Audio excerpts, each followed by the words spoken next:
Before we move to the spiritual plane and turn to the source of passionate power, energy, and romance, let us carefully and analytically examine the limitations of material sense gratification.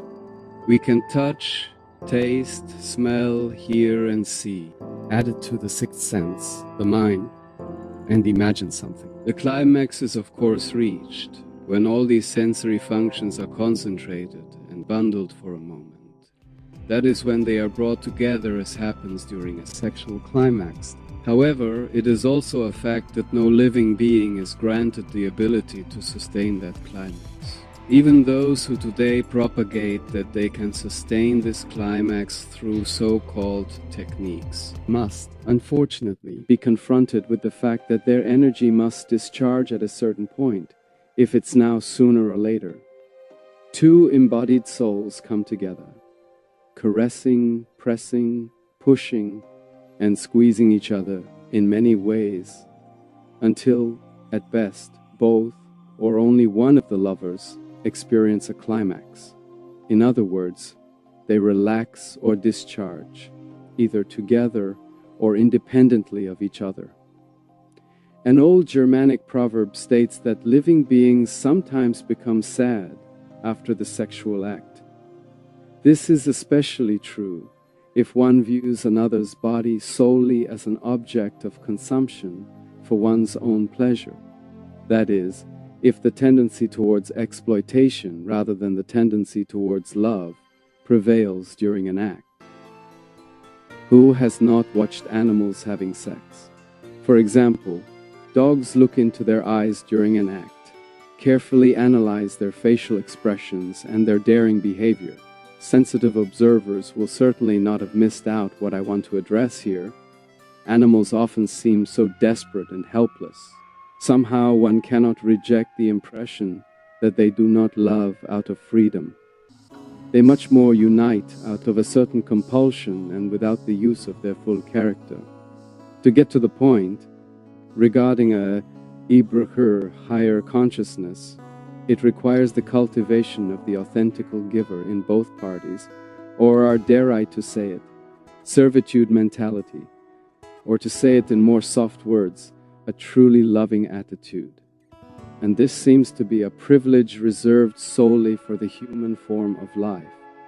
Moreover, the ultimate purpose of the functioning of material nature is to call forth third soul through the brief merging of two souls, or bodies. This statement, I believe, is true for both the human and the animal form of life. Since the capacity for love is somewhat more elastic in the human body than in an animal, there is another small obstacle to our desire to simply indulge our urges wildly. The willingness to receive a soul involves a complex adjustment of our practical lives, and the argument that pregnancy prevention is natural fails because pills and condoms don't grow on trees. Those who wish to practice natural sex must also be willing to accept the natural consequences of sexuality, meaning they should be naturally prepared to face a new responsibility in their lives. Therefore, during a human incarnation, one usually first develops the desire for offspring, which is not the case with animals, as they unite out of an urge. This desire later matures into a vision and ultimately into a situation in which we, ideally in a loving community and atmosphere, are ready to conceive and raise a child in our midst. I don't want to delve into the deeply exploitative, demonic concepts of sexuality at this point, as what I am aiming for in this reading is simply too sublime and too beautiful to require writing into detail here. The fact is that after a sexual act, whether it occurs alone or with a partner, exhaustion and weakening of the organism set in. Why are competitive athletes advised to practice celibacy before tournaments and competitions? In order to advance to genius love, we must therefore first and foremost debunk the myth that an excessive sex life is a guarantee of vitality. This is, to put it mildly, simply propaganda hostile to spiritual life. which unfortunately still makes life difficult for many seekers. Ayurveda explains that the elements in the body are logically obtained from the food we consume. With the help of the fire in the body, the so-called sapta agnis, one element builds upon the other. For example, when a meal is digested, it forms tissue fluid, which in turn transforms into blood. These two combine to produce muscles. This process is arranged as follows: first tissue fluid, then blood, then muscles, then fat, then bone marrow, then bone, and finally semen. Semen would thus be a combination of all the other elements. The Vedic scriptures teach us that to produce 1 drop of semen, 64 drops of blood are needed. Male semen is therefore also called shukra, or vital essence. All reputable yoga schools teach it.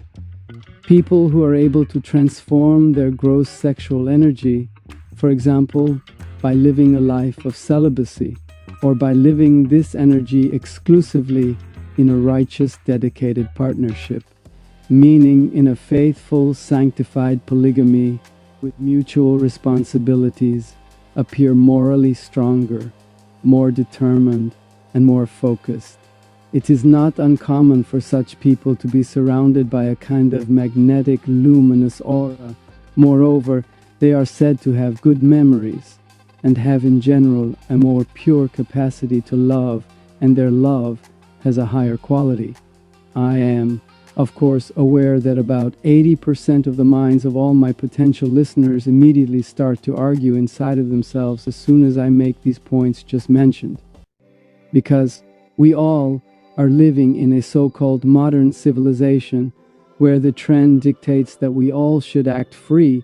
The internet, smartphones, and all other kinds of media encourage us to enjoy and savor sexuality to its fullest extent, under all circumstances and at any time, with anyone even remotely attractive to us. However, let's look at the other side of the road. If we analyze or question, for example, a sexaholic who has been really put in a lot of effort to enjoy the opposite sex and has managed to enjoy multitudes of partners, I assure you that in his most silent hour, his honest answer will be that neither her feelings of happiness are truly satisfactory, nor that he has achieved that the desires finally been truly satisfied. On the contrary, these people are plagued by an inner restlessness and by a subtle or obvious greed. With this "I always want more" mentality, they become entangled in addictive sexual habits and rarely experience inner bliss, peace, and spiritual emotions. Among saints, lust is therefore often compared to a fire, which can sometimes severely impair the character and freedom of a spiritualist. It is said that satisfying the urges of lust through gratification is like trying to extinguish a fire with butter. If you pour such fat over a fire, it will flare up even more intensely afterward. Prahlad, a spiritual hero of the millennia-old Puranas, Vedic narratives, goes a step further. He actually compares the sexual impulse to an itch. He describes the experience which, I'm sure, every person who allows themselves to be honest with themselves will happily confirm as follows: the more you scratch, the more it itches. In the end, you are only aware of the itch and think of nothing else but how to satisfy that itch. People who direct their precious human life form in such a direction live in a state without inner peace and are essentially in a very precarious situation. The Bhagavad Gita states that lust is the enemy of consciousness and genius love. It isolates people and brings them into a state that is in essence almost contrary to self-realization. Another clue from the same source is that lust and anger form a kind of inseparable twin pair and are thus inextricably linked. At the end of the 3rd chapter, it is explained how lust gives rise to anger. When one becomes angry, one is ultimately objectively deluded. An angry person no longer perceives things as they really are. They automatically take sides. Anger, therefore, stands on the opposite side of all, a closed perception and objective understanding. If one continues to be deluded in this way, the Bhagavad Gita continues, memory is gradually lost. The belief that one is alone in the right and the rest of the world is wrong hardens and becomes a natural state of existence. One no longer remembers, sees nothing divine, nothing unifying, and in such a way, the analysis concludes, a soul repeatedly falls back into the material swamp. The swamp that moreover makes one very mobile and dull.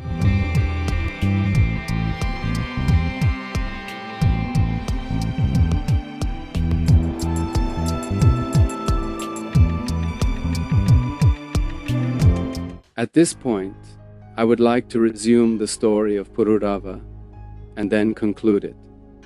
Pururava, who had failed to fulfill Urvasi's third condition because he had shown himself naked to her outside of an intimate encounter, was, after being suspended from his royal office, no longer capable of a normal life. His thirst to enjoy further sensual pleasures with Urvasi seemed to have completely burned out even his last sense of discernment. So, as described, he ran like a madman through his own land. Indeed, he wept almost incessantly and at times even talked to animals and trees. Who can imagine the state of his despair? Thus, he suffered for a whole year and became completely wild. One day he reached Kurukshetra, that famous place where also the Bhagavad Gita was spoken.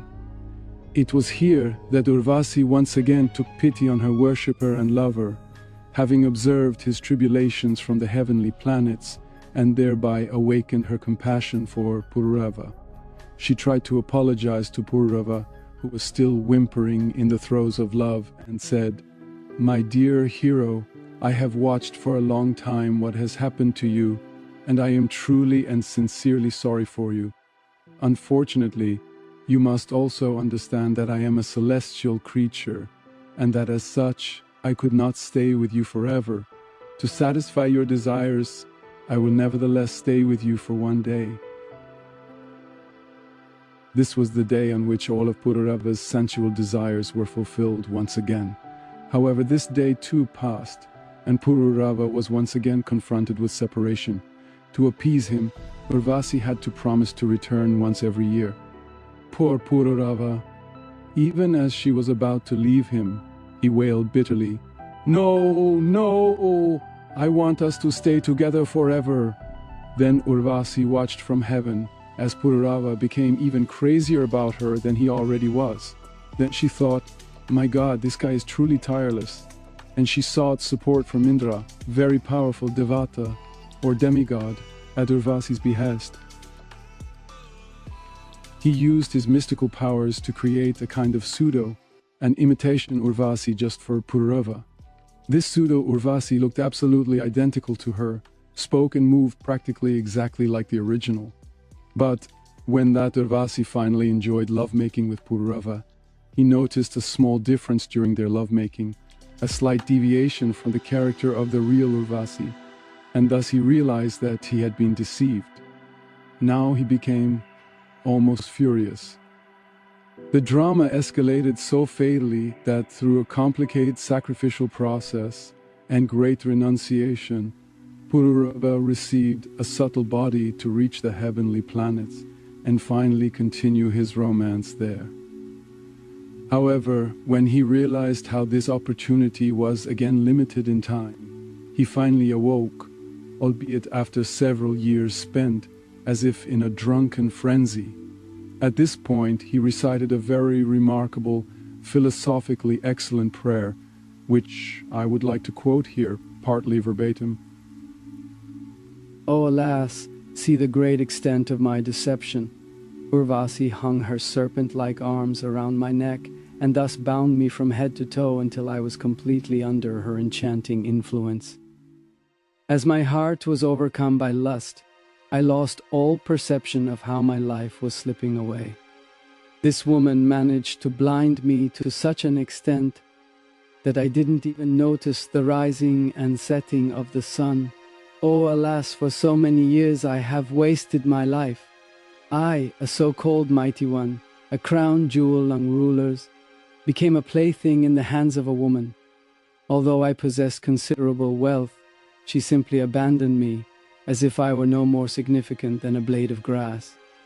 And still I followed her, even naked and without any discrimination or sense of shame, and wept after her like a madman. Where was my sovereignty? A male donkey who wants to have sexual intercourse is kicked in the face by a female donkey, and so it was with me too. I ran after Urvasi, who had long since abandoned me.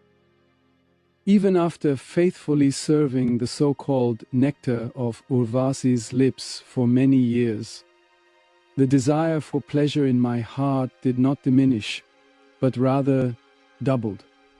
My lust did not calm down, just as a fire does not calm down by being doused with oil.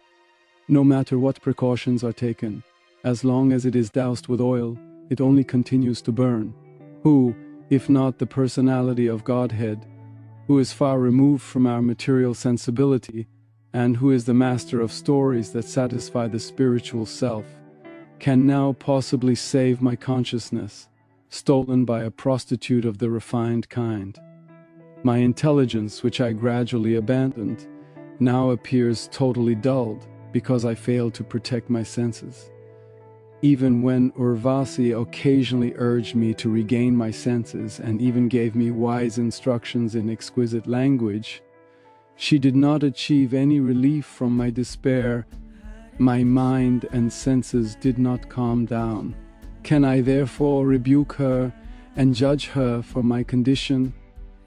Am I not the one who is completely ignorant of my spiritual nature? I mistook a dangerous snake, the well-formed body of Urvasi, for a harmless rope. I forgot myself, intoxicated by the fragrance and beauty of a woman's body. But let me analyze the nature of this body. Isn't it true that it continually excretes impure substances and as a result is continually contaminated and smells bad? These so-called attractive forms, they are ultimately nothing more than illusory coverings of the soul. Moreover, there has never been anyone who could truly decide whose property a body is. Does it actually belong to the parents who conceived it? Or perhaps to the partner who enjoys it? Or why not also to the employer, who places the body in the interest of his business and instructs it to do this or that? Or is it not also somehow the property of the funeral fire? And what about the dogs and jackals and all the other small animals and insects that will ultimately consume it? Is it the property of the soul within, which temporarily identifies itself with the body's happiness and misfortune? Or does the body not also sometimes belong to the very close friends who sometimes encourage it and who have helped it in times of need? Although none of the above-mentioned persons can define the actual owner of the body, everyone is nevertheless absolutely attached to it. According to my analysis, however, the body turns out to be a very conditioned, impure material form. Its end is unappealing, and it is assigned to an absolutely inferior destiny, namely to decay, to rot, and to serve as food for animals. Despite this, everyone of the opposite sex is enraptured and thinks, "Oh, here, look at this body part, or that one, it is so beautifully shaped. And oh, this smile, these movements." Considering our taste for a body, what distinguishes us from the animals who ultimately enjoy it? The body consists merely of skin, hair, flesh, fatty tissue, muscles, marrow and bones, feces, urine, and pus, all in various combinations. So much from the prayer known as the Ailagita of Pururava. His insight naturally sounds provocative, sobering, and perhaps even somewhat exaggerated to some. Nevertheless, I am sure that every thoughtful person must admit a certain appeal to his words of absolute sobriety. They are so terribly honest and sincere, an astonishing truthfulness resides in them. At this level of my presentation, I would like to point that Pururava's romance with Urvasi represents an unbalanced relationship. Practically all the prerequisites for a sacred marriage were missing here. One of the 7 points of a functioning, truly empowered and blessed relationship is the manifestation of a mutual flow of kind, courting gestures and support.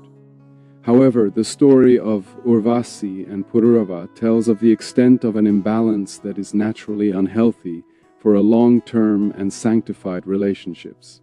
In a later installment of this video series based on my 700-page book, Genuine Lover, which I will be editing heavily here as I translate it from German into English, I will discuss, after the mystical and true esoteric meaning of the guru-disciple relationship, how two transcendentally inspired individuals, one in a female body and the other in a male body, are together on their path of self-realization and serving a liberated, advanced spiritual master together, and get purified in this way. This is therefore not up for discussion here. I chose this story and Pururava's insight because it documents the tragedy of the limitations of material romance and sensual gratification. Thus, it serves as a foundation for a higher understanding of what constitutes a relationship entered into with an unclouded spiritual mind and consciousness. For isn't it true that we are more than a material body? But what is it that makes our body and us so special and attractive? If this is exclusively about a few material elements interacting and manipulating each other, then what, after all, is so fantastic and inspiring about the character that defines life? What is the deepest meaning behind the psychology of chemistry, which brings the opposite sex together in this material sphere? Why does this illusion seem so real and so fascinating? Why do we have so much fun and, at the same time, so much difficulty with it? And if the dynamics of romantic love on the worldly level are so prone to accidents and thus imperfect, perhaps there lies something higher, something more sublime, hidden beneath it, something we should ideally begin to seek out and explore. Therefore, reverberating, we accept a lot of problems just because we feel this joy within us and continually seek it. Yes, we are completely dependent on it. But where does it come from, and why is it repeatedly brought to an end? Should all of creation really be so imperfect that it has nothing to offer beyond the described exhaustion? What power and meaning lies behind this great, powerful magic that ultimately works in an absolutely ingenious way? What is the meaning of all this? All these are questions that can only be asked by those who are equipped with one dimension too much, meaning who have an interest in enjoying, living, and loving forever. Deep down, this applies to each of us, but who is exposing and admitting it? That's the question. Yes, it is true for every single soul, in every embodied being, but only someone who has achieved at least once the border of what material enjoyment has to offer will ask these existential questions of the eternal survival of love and happiness in the inner core of the heart. Once our soul, and thus our love, loving is the soul's primary quality, has been ignited by the fire of these questions, there is no turning back. Sooner or later, we will summon the ingenuity and strength to ask these questions with greater and greater determination, ultimately striving to find a satisfactory answer. That is, we will search and search until we are also ultimately spiritually satisfied. Continue watching this video series, subscribe to this channel, and prepare to be amazed, because the deepest truths about sexuality, spiritual eros, and love in its divine form will be revealed here in a way that has never been posted on YouTube before.